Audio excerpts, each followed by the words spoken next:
Hello and welcome to My Career in Data, a podcast where we discuss with industry leaders and experts how they have built their careers. I'm your host, Shannon Kemp, and today we're talking to Gwen Thomas, a data strategist at the Data Governance Institute.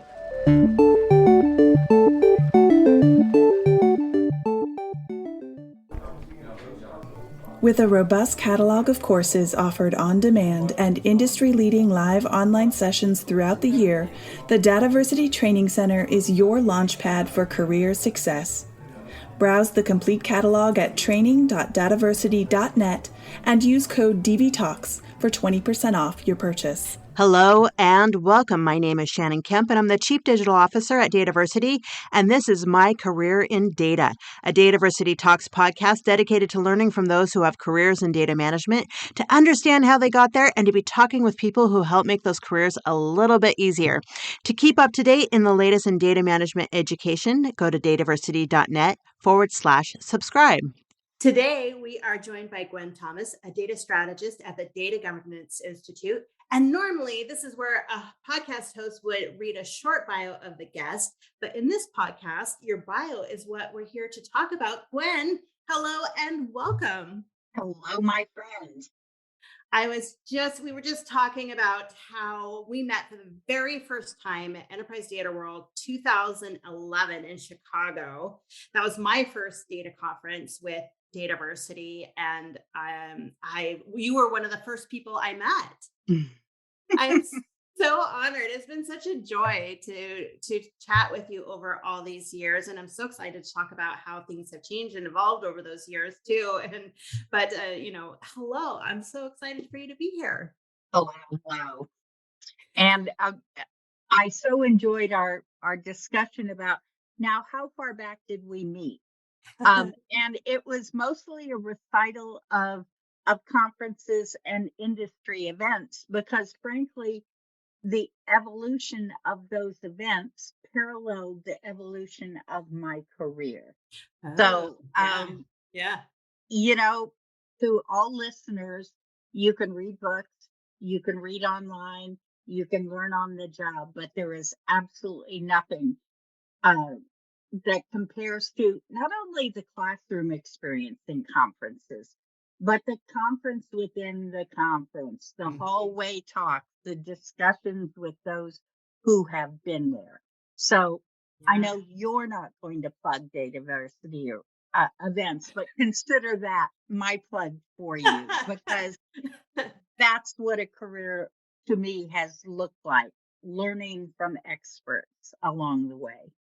Oh, well, I so appreciate you saying that. And it's true, the networking is my favorite part of the events, is the networking. And, and that's where we touch base every time, is when you're speaking and getting to know each other. And I've, again, had the privilege to see, the journey along the last 10 years.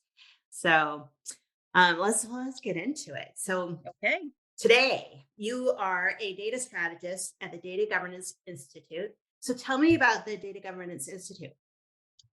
So the Institute was formed 20 years ago this fall, or this summer, and it is an online presence. Most people know it by its URL, datagovernance.com, and it provides information on the discipline, the practices of data governance. It has an online membership group, and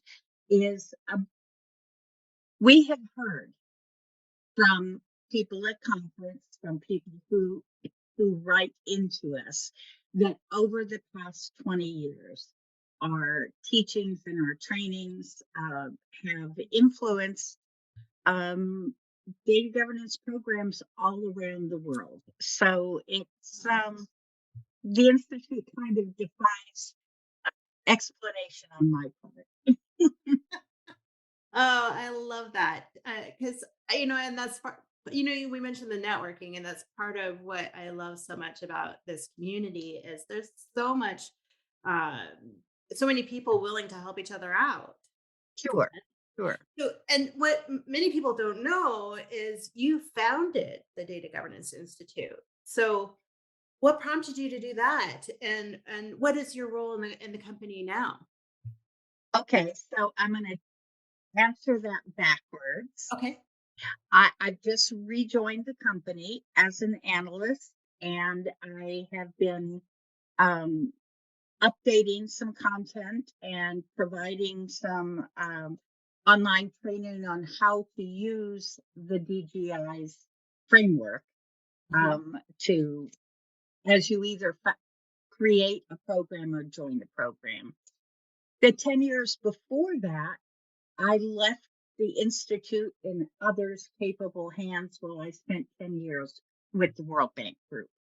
But Mm. now let's go back to its founding 20 years ago. And it's kind of tied to a question that you said you might ask me about what was a big lesson I learned. Mhm. Okay. So 20 years ago, I was 5 years into a career with consulting companies doing IT management, being a business analyst, assisting coders, doing data management, etc. And the Sarbanes-Oxley Act of 2002 was passed.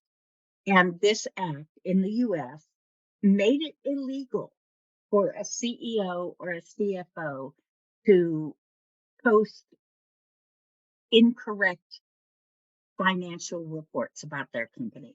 Now, why it wasn't illegal before, I don't know. I mean, that's crazy, right? There's Right. a whole history behind that and scandals.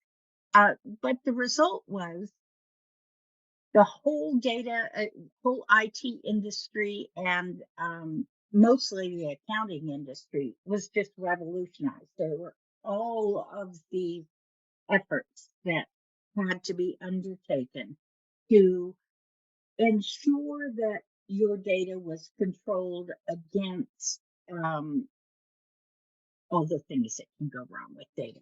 And I, on behalf of my current employer, attended events on what what happens, and my mind was blown. Nobody was talking about the data practices. They Mhm. were talking about reporting. They weren't talking about the practices. They weren't talking about the human element of what goes into ensuring that data is what it's supposed to be.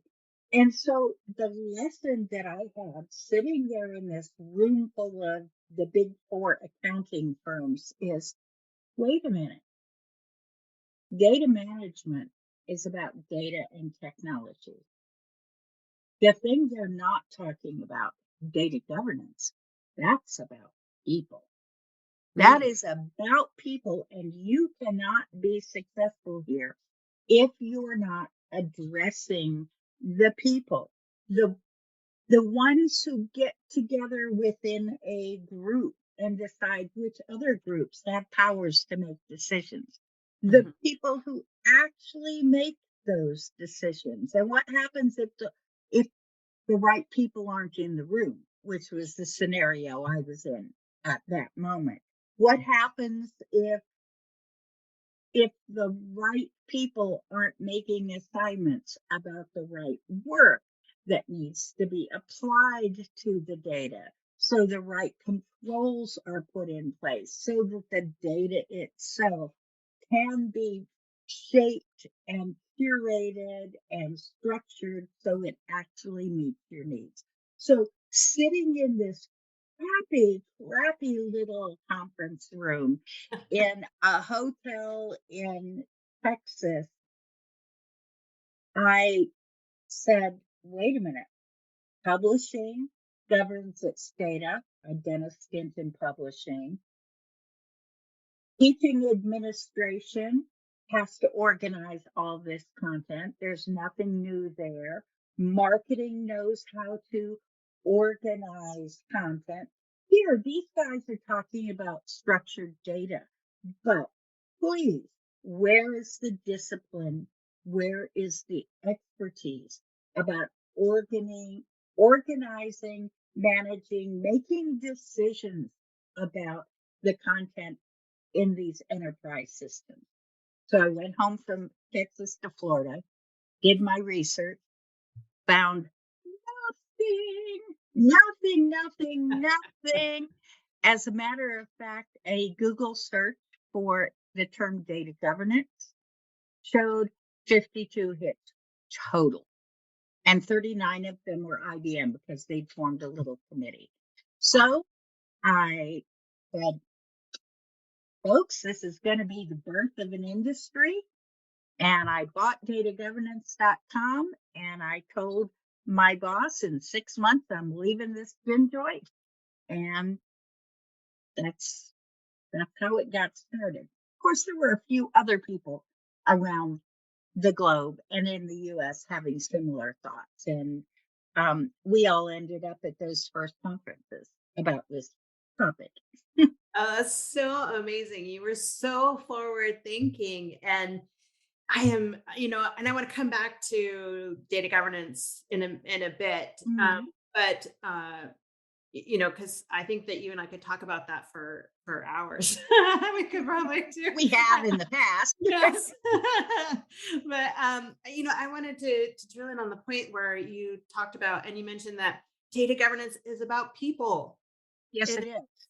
it's so true. I mean, so many people think it's even today, and people. So we get so many people asking for help. How do they talk their executives into doing data governance? Because their executives think it's a dirty word. They think it's just about complying with laws, and it's just about adhering to laws, and it's a pain in the rear end, and it's just something you have to do.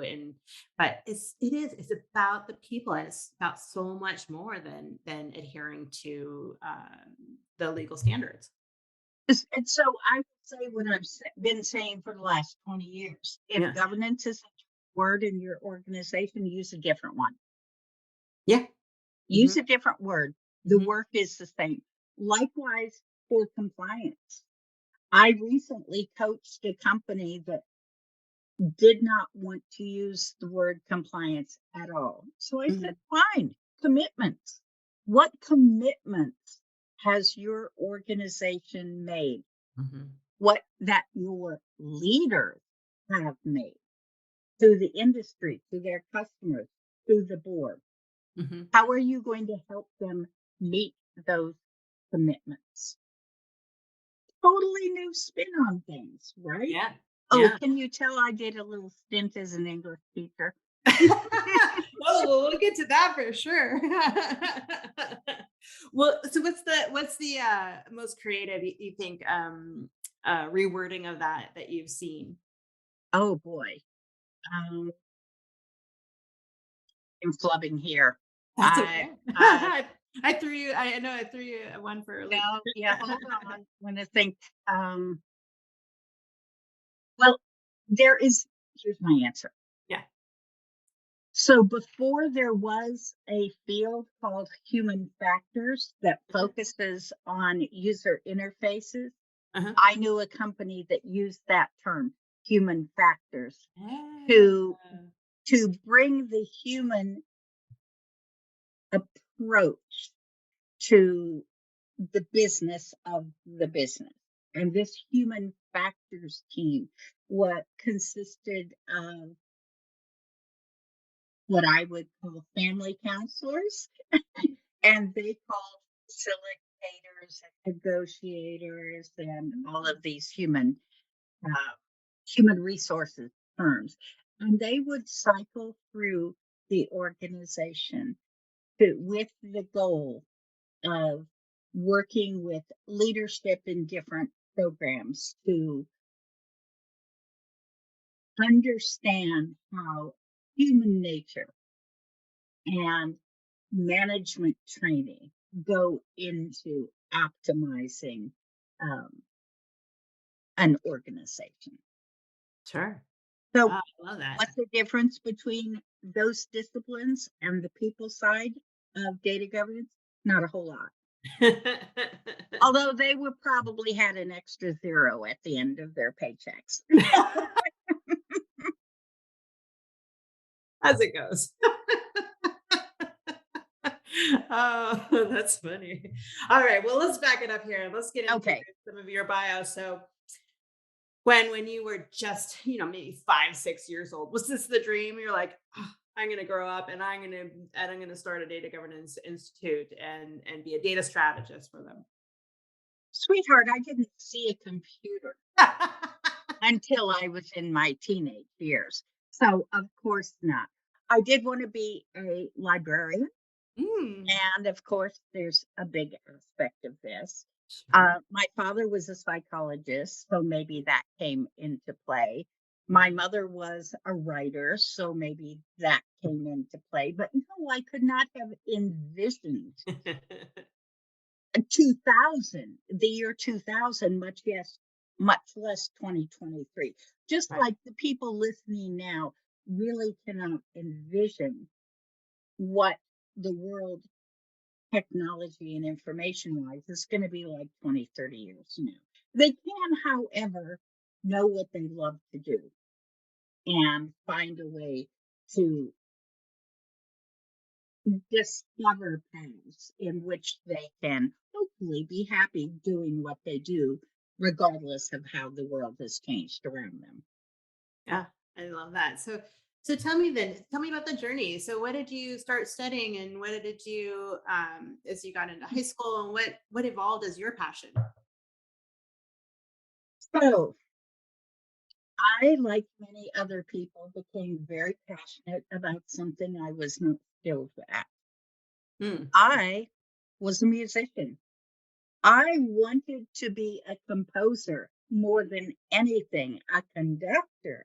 I went to college and learned that it was the architecture of music that I liked, and Definitely. that I had no skill whatsoever as a performer, none. And decided not to be a teacher. So I actually left all that behind Mhm. and went and did some other things. I told you I did a stint with a marketing organization where I discovered I'm pretty good at explaining how things work and what they do. I was a teacher for English teacher for a little while, and then I went into tech writing.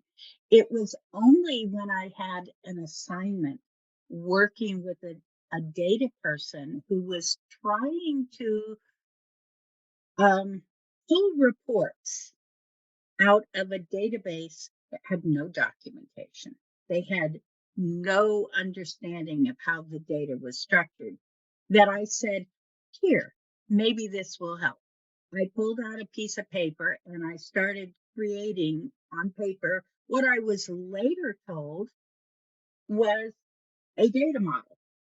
And I said, based upon my knowledge of where the data is on the screens, it would make sense to organize it this way with these fields here and those fields there. And what do you call this thing? And the woman with a look on her face said, okay, very funny. You're a ringer, right? No, no. What do you call this thing? Um, Wow. a table. So another big light bulb moment. I said, oh, can I make a living doing this? And would it be more than I'm making now on my crappy little job? Yes, and yes. Do I have to go to college? If you wait 10 years, you'll have to go to college in Hmm. this discipline. But if you slip in now, you won't have to. Wow.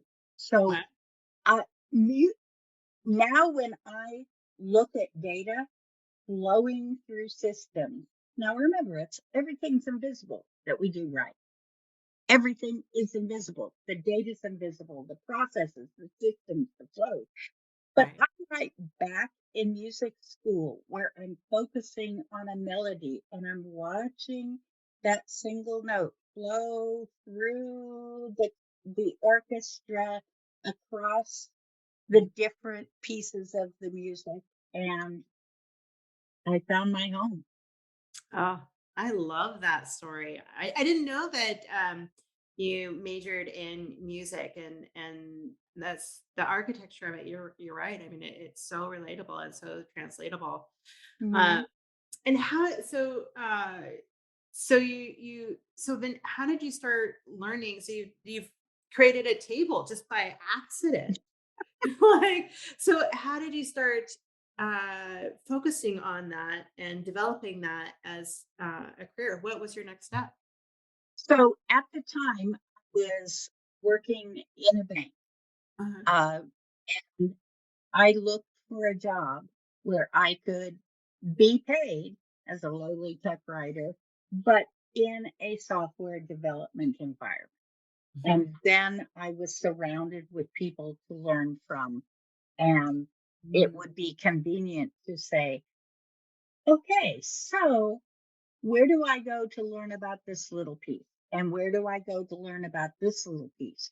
And my superpower, Shannon, is I'm a dot connector. Mm. I I am a synthesis, a Mm. word I didn't learn until I was in my 30s, as the guy says. Um, but I can take a body of work from here and here and here and pull them together. And so that's all right. Here's a to our listeners here. If you are early in your career and you're not sure what you're going to do, discover your passion, as I just talked about, and discover your superpower, the Yeah. thing that you are naturally good at that not everyone is. And the third, Mhm. discover what you are interested in so much that you are willing to just dive in and spend hours Mhm. learning about it on your own. Now, put those three together, you have a profile of the type of work you want to do. I wanted to connect dots. I wanted to work with the human aspect of working with data. Mhm. I naturally wanted to work in how everything fits together. Mhm. I did I didn't want to be a nitpicker. I didn't want, and that's why I did not go into QA or checking or anything. I came into this other field. But all of you listening, if you're early in your career, if you know how to put those pieces together, the what are you doing when you feel joy at work, the glow in joy? I guarantee there is a discipline within the field of data management and data governance that is a perfect fit for you. I guarantee you just find the part where your interests and your superpower and your perspective all come together. And no matter how the technology changes around you, you'll find your own career path. Oh, it's such great advice, Gwen. And we have those conversations at Dataversity all the time, Mhm. especially and when we're in process of you growing, we have those Sure. conversations. What part of your jobs do you love? Because we always have those little bits that you're not Well, so fond of, yeah. and you I just got mean, to take one right. for the team. But what do you love? What do you want to hand off? Because Mhm. you can find somebody and hire into, find somebody who loves that job, that piece that you don't love, because Right. we're so diverse, right? It is, it's okay to love different things and be good at different things and acknowledge that. And I love that you talk about so much and how curious you were and you asked a lot Oh. of questions. You found mentors, you found a place where you could learn and grow into what you wanted. That's Mhm. awesome. Yeah. Mhm. Such a great conversation, or such a great uh advice for people. And so from there, Gwen, you've learned to code, you're getting into technology. So where do you go So from there? I never did a stint as a coder myself. Yeah. Okay. However, working in a software environment, Mhm. I still dream in COBOL. I mean, that's crazy, right? But Yeah. uh, I learned to read it well enough. And Uh-huh. then, no, I did a little bit of coding. I Mhm. built a metadata repository for a company that didn't have one. Wow. But it was really just the prototype. I was using basic language Mhm. and I built something and then handed it to bosses, and they said, "That's great." And I said, it's not enterprise ready." I said, "Great, thanks. We'll take it from you and hand it to someone else." And Ah, that's another aspect of working in our field. You need to know yourself. Do I have to be the one that owns it? Do mhm, I have to have credit for launching something? Or are you good being a change agent, a prototyper, someone who gets it started? Or, like in the last 10 years, I've been the guy behind the guy. I've been the person sitting behind leadership, corralling up the information and perspective that they need so they could make decisions. mhm. Some of the unhappy people I know weren't honest with themselves about which of those they want. Oh, and I left out that, do you just want to be clickety clackety doing the work? That's fine too. That's fine. But to be happy, you have to know this about yourself and slide into positions where the nature of the job meets your nature.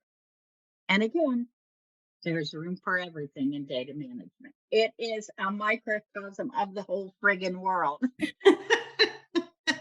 I love that. I wish I had learned that lesson so much earlier in life, Mm. Gwen. Well, I, I have the scar on my back from when I learned that. yeah, yeah, yeah. Oh, yeah. We're taught so young that we have to be the best at everything, right? We have to win, and I think especially in uh, not maybe so much in the the Gen Millennials or Gen Zs, but certainly older generations. But Hey, as um, a boomer, yeah. I want to be the first to say the people in their 20s and early 30s now who are accused of being snowflakes. No, you go, girl. You go, girl. You know yourself. You know what's right. You know what's acceptable. You know what's unacceptable. And you're not afraid to state it. Go, go, go. Do it. I am with you all the way. Yeah, right? Again, if we had if I had that lesson at 20, Oh, well. so different. Visit dataversity.net and expand your knowledge with thousands of articles and blogs written by industry experts, plus free live and on-demand webinars covering the complete data management spectrum. While you're there, subscribe to the weekly newsletter so you'll never miss a beat. But so okay, so where did you see have you been in finance most of your career? You started kind You of in know, banking and I have. And Mhm, it wasn't because I love money. mhm, I'm actually, I talked about following the data. mhm, I work with hundreds of people who can follow the money mhm. through, and I'm not interested. But in the early days of data governance, that's who was paying. So, Yeah. Yeah. and at a certain point, you gain so much expertise, it's kind of silly to walk away from it. Yeah, it has been, the finance and the banking Mm. industry of the world and, insurance, healthcare, that's kind of led that. There's Mhm. so much data and so much regulation, right, Right. that they have to deal with. So many commitments have been made. Yeah. Yeah. So, so, you know, it kind of brings me around to another question or something that you brought up at the beginning, about data governance and it being a people um, oriented. Have you seen that change as it's evolved and as more industries do get into data governance? Have you seen it? Um, are there as the tech changes, as everything else changes? Uh, have you seen data governance change? So the reason data governance exists Mhm. is different in every organization. Mhm. That's really important. I mean, if you're a small community college and you need data governance, it's probably just to keep track of your records and whatever. Mhm. On the other hand, if you're working in pharmaceuticals and you're trying to discover the next big thing, then you're focused on insight. You're focused upon um, discovery. And your technology, so I got two extremes here. Your technology is designed for different purposes. You're going to have technology staff who have the right skills, expertise, and knowledge to work within that environment. You're going to have data management team who can specialize with the same types of the right types of technology challenges and types of data that you're working with. And you're going to have data governance liaisons, facilitators who can work with data management in those areas. So, yes, that part of data governance has always been changing, always will change. The person who has trouble answering, am I in data governance or data management? Likewise, leadership expectations are different in various environments. Mhm. And today's leaders are expected to take a more human approach to leadership. So that aspect is the same. The piece in the middle of data governance between leadership and working with technicians and business people, the core concepts don't change. They really don't. People need to know how to work together. They need to know how to make decisions. We need to challenge whether the right people are making decisions using the right criteria. And, you know, this part doesn't really change, but because these are the dot connectors, the matchmaker people that work with so many people across the organization. The specific knowledge and skills, yes, that has to evolve. How do you govern through agile? How does data governance change if your organization has put in place DevOps?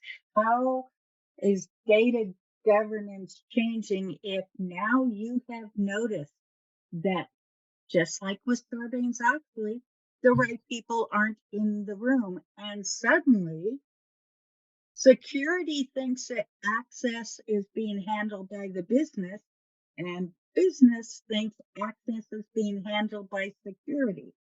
By the way, I spent the last 4 years at the World Bank Group designing access governance. Mm. So, yes, Yeah. always the same, always changing. Makes sense. So, with this in-depth career in data, I mean, just almost a founder of data governance, what is your definition of data? How many angels are happen to be dancing on that pin at this moment here? Okay. It is whatever you need it to be. It's information captured electronically, and being in finance, most of my career has been working with basic structured data, but Mhm. in other fields it is what you need it to be. And it all needs to be governed and it all needs to be managed.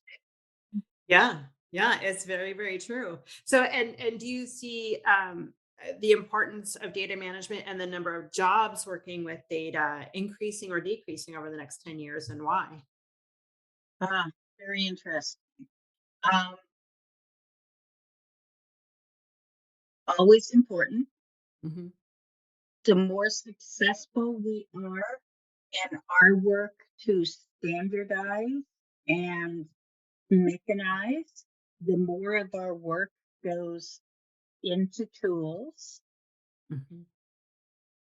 but also the higher our aspirations go.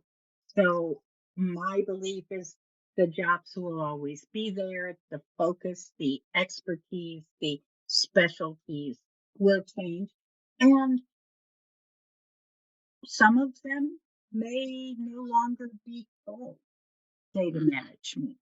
I Mhm. mean, data science, right? Data engineers. Mhm. Put a new title on it and see what happens. Yeah, very much so. So, any other advice that you would give to somebody who's brand new and looking to get into career? I mean, you've given some great advice already. Just, there's so many different aspects, like you said. You can find somewhere where you fit and find based on what you're saying in terms of career possibilities, in terms of growth in data management careers. It's pretty sustainable career. It sounds like. Yes, the sooner you can get into Hmm. a position where you are surrounded, where your work is acknowledged as a discipline, Hmm. then the easier your path will be. You know, I live in a city, you live in a city. It's easy to forget that half of the US, much less the world, um, live in areas where maybe there is not any place that needs a full-time data management person. Maybe. And if that's the case, then yeah, you're going to have to choose between a future career in a discipline in a city and being where you are and doing work that you love. That's probably a completely different topic from what you were asking. But what I will say is if you feel like you are in an environment where this kind of work can be done, pay attention as early as you can to who you are and what you want to be. And then be curious, go around. You know, I found a whole concept that when I started playing Dungeons and Dragons at the ripe old age of 50, I said, what are these things called? Character sheets. And why don't every human being have one? If I had a character sheet for myself at Mm. age 28, I would never have gone into that castle. I would have gone on that side quest. So sometimes maybe that's my advice to people early in their career. If you were a character in a game, how Yeah. would you be configured and Mm. what adventures would you go on? Mhm. And always carry a tail. Oh, I love that advice. That If is so you get it, you get it. yep, yep, I do. I am not ashamed to admit I've played D&D for a very long time. Okay, then. Well, Gwen, it has been such a pleasure, as always, to talk to you. Again, I could talk to you for hours and hours, but I do want to keep the podcast here to a reasonable time. But so, and I don't want to leave without giving you a chance to plug the DGI and just, again, datagovernance.com. I mean, that's so easy to remember, but we'll, of course, put that on the website, on the podcast Okay. website and everything. But tell me a little bit, about why and when people should reach out to you. Um, well, it's a good place to get started. Mhm. It's full of evergreen content. Um, uh, there are a whole new set of people working in the field who are not early in their career, but they're doing a rotation through data governance or they have been assigned here. And the site has been designed to be vendor neutral, Mhm. to not give advice that seems quite reasonable until you realize you're being corralled into using a specific tool. It's Mhm. very, very general. Um, and there are those who are members can deep dive into some materials, but I'm not here to to really pitch a certain path. As I said, it's more about learning how you work, and if the contents at datagovernance.com can help individuals as they enter the room and decide who to talk to and what libraries to study and what paths appeal to them, then that would be great. Ah, I love it. Well, Gwen, it has been a pleasure as always. I really appreciate you taking the time to chat with us today. And it's always wonderful to see you. I will see you at the next conference.